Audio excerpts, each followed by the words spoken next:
Hello, നമുക്ക് China വരെ ഒന്ന് പോയാലോ? ഞാൻ ചൈനയ്ക്ക് പോവാണ്. ഒരു ബിസിനസ്സിൻ്റെ എക്സ്പെരിമെൻ്റ് നടത്താൻ വേണ്ടി ഒറ്റയ്ക്ക് അങ്ങനെ ഇറങ്ങി പുറപ്പെട്ടതാണ്. ഫ്ലൈറ്റിൽ മുഴുവൻ ചൈനക്കാരാണ്. എയർ ഹോസ്റ്റസ് ചൈനക്കാർ, പൈലറ്റ് ചൈനക്കാർ, ഇവിടെ ഫുള്ള് ചൈനക്കാരാണ്. എൻ്റെ കൂടെ ഒരു മലയാളികളെയൊന്നും കണ്ടേയില്ല. ഇപ്പോൾ ഫേവറേറ്റ് ഒരു പെർഫ്യൂമൊക്കെ വാങ്ങി എൻ്റെ ഫ്ലൈറ്റ് ജേർണി സ്റ്റാർട്ട് ചെയ്തു. അങ്ങനെ ഒന്ന് ഉറങ്ങി കഴിഞ്ഞിട്ടപ്പോഴത്തേക്ക് അടുത്ത എയർപോർട്ട് എത്തി. കണക്ഷൻ ഫ്ലൈറ്റാണ്, ചൈനയിൽ തന്നെയാണ്.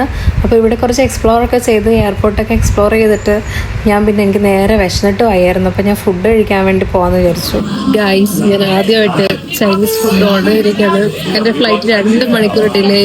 ഞാൻ വിശന്നിട്ട് എനിക്ക് വയ്യ. അപ്പോൾ എനിക്കാണെങ്കിൽ ഈ ചോപ്സ്റ്റിക്ക് പിടിക്കാൻ പറ്റുന്ന അറിയില്ല.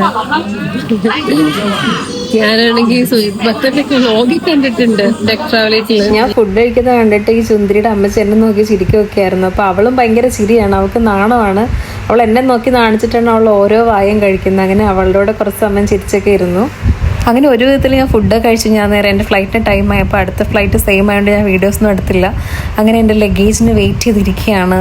എൻ്റെ ലഗേജ് ഫൈനലി കിട്ടി. അപ്പം നമുക്കിനി മെട്രോ പിടിക്കാം. ഇവിടെ നിന്ന് തന്നെ മെട്രോ ഉണ്ട്. മെട്രോ എടുത്തിട്ട് എൻ്റെ റൂമും മെട്രോ സ്റ്റേഷൻ എടുത്താൽ അപ്പം നേരെ എൻ്റെ റൂമിലോട്ടങ്ങ് പോയാൽ മതി. അപ്പം നേരെ ഇനി നമുക്ക് മെട്രോ സ്റ്റേഷനിലേക്ക് പോകാം.